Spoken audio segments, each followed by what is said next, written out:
आखिर रावण के मरने के बाद उसकी पत्नी मंदोदरी के साथ क्या हुआ जानेंगे आज के वीडियो में। भारत का एक गांव जो लगातार खिसकता जा रहा है और मंदिरों में घंटियां लगाने के पीछे का क्या साइंस है, इन सभी सवालों के जवाब जानेंगे आज के इस वीडियो में। नंबर 1 दोस्तों, रावण के बारे में आप सब तो जानते ही होंगे, जिसके अधर्म से परेशान होकर खुद भगवान विष्णु को श्री राम के रूप में धरती पर जन्म लेना पड़ा। रावण हमेशा से एक घमंडी राजा हुआ करता था, लेकिन उसकी पत्नी मंदोदरी ने हमेशा उसे बुरे काम करने से रोका। माता सीता के हरण के वक्त भी मंदोदरी ने रावण को रोका था, लेकिन उसने मंदोदरी की एक न सुनी। मंदोदरी एक बहुत ही ज्ञानी स्त्री थी। उसे पता था कि रावण के इस जिद का नतीजा क्या होगा। कहा जाता है कि रावण के परिवार में विभीषण के बाद मंदोदरी ही थी जो चाहती थी कि श्री राम और रावण के बीच युद्ध न हो। बहुत कम लोग जानते हैं, लेकिन पुराणों के मुताबिक मंदोदरी अप्सरा माधुरी का दूसरी जन्म थी। वो राक्षसों के वंशज में सबसे सुंदर स्त्री थी। रामायण में मंदोदरी को पतिव्रता स्त्री के रूप में दिखाया गया है, लेकिन कई कहानियां ऐसी भी है जिसमें बताया गया है कि रावण के मरने के बाद मंदोदरी ने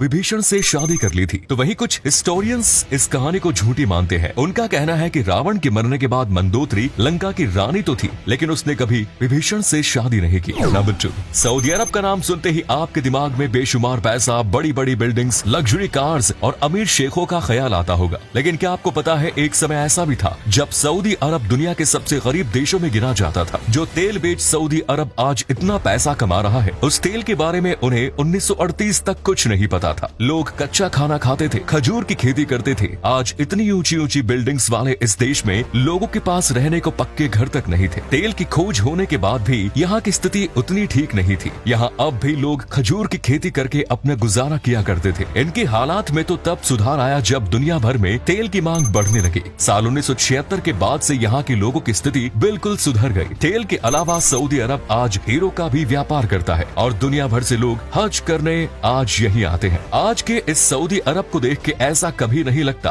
कि कभी ये देश गरीब भी हुआ करता था। Number 3, Badrinath, Auli valley of flower, Hemkund जैसी जगहों पर जाने के लिए हर साल लाखों लोग भारत चीन सीमा के नजदीक बसे शहर जोशी मठ पहुंचते हैं। लेकिन पिछले कुछ वक्त से उत्तराखंड के जोशी मठ में लोग शिकायत कर रहे हैं कि उनके घर जमीन में धंस रहे हैं, उनमें दरारें आ रही है। जोशी मठ भारत के सबसे ज्यादा भूकंप प्रभावित इलाके में आता है। साल 2011 के सेंसस के मुताबिक करीब 4000 घरों में 17,000 लोग रहते थे। लेकिन वक्त के साथ इस शहर पर भी इंसानी बोझ बढ़ा है और यही वजह है कि एक हल्का सा भूकंप का झटका भी इस जगह को झकझोर कर रख देता है। लोग धीरे धीरे इस गांव को छोड़कर जाने पर मजबूर हो रहे हैं। ये गांव आज से नहीं बल्कि साल 1976 से धंस रहा है। उस समय वहाँ उतने लोग नहीं हुआ करते थे जिससे इस बात का अंदाजा लगाया जा सकता है। लेकिन सैटेलाइट्स की तस्वीरें बताती है कि ये गांव हर साल करीब 85 मिलीमीटर नीचे धंसा रहा है, जो कि बहुत ज्यादा है। लोगों के घरों में हर रोज एक नया क्रैक देखने को मिलता है। यहाँ के लोग डर में हैं कि पता नहीं कब उनकी छत गिर जाए। सरकार लगातार इस गांव की देखरेख में लगी रहती है ताकि यहाँ के लोगों को ज्यादा नुकसान न झेलना पड़े। अगर वीडियो पसंद आ रही है तो वीडियो को लाइक जरूर करें। नंबर 4, क्या आपने सोचा है कि मंदिर में टंगी घंटियों का क्या काम होता है? अगर साइंस के माने तो घंटे की आवाज हमारे दिमाग बिल्कुल शांत कर देती है, जिससे इसका कंसंट्रेशन का पावर बढ़ जाता है। इन घंटियों को ऐसे डिजाइन किया गया होता है कि इसकी आवाज कम से कम 7 सेकंड्स तक हमारे दिमाग में गूंजती रहती है और इन 7 सेकंड्स में हमारी बॉडी के सारे हीलिंग पॉइंट एक्टिवेट हो जाते हैं। इन घंटियों की आवाज से हमारे दिमाग के दोनों पार्ट एक दूसरे से कोऑर्डिनेट करने लगते हैं। नंबर 5, अगर आप इंटरनेट पर अपने स्लीप साइकिल के बारे में कुछ सर्च करेंगे तो आपको बहुत सारे आंसर्स मिलेंगे और इन सभी आंसर्स में एक चीज कॉमन होगी और वो ये कि हमें कम से कम 8 घंटे सोना चाहिए। डॉक्टर्स का हमेशा से कहना है कि अगर हमें ठीक से सोने को न मिले तो हमारे में बहुत सारी बीमारियां आ जाएंगी। डायबिटीज और हार्ट के पेशेंट्स को तो अपने स्लीप साइकिल का खास तौर पर ध्यान रखना चाहिए। लेकिन क्या ये बात सच है कि हमें 8 घंटे ही सोना है? इस बात पर एक्सपर्ट्स बताते हैं कि एक एवरेज रिजल्ट है। शरीर के थकान के हिसाब से किसी को 6 घंटे में ही आराम मिल जाता है और कोई पूरे 8 घंटे सोकर भी पूरे दिन लेजी फील करता है। ये आदमी के शरीर पर डिपेंड करता है कि उसे कितने घंटे सोना चाहिए। आजकल लोग इस बात से हमेशा परेशान रहते हैं कि अगर हम ठीक से न सोएं तो हमें बीमारी हो सकती है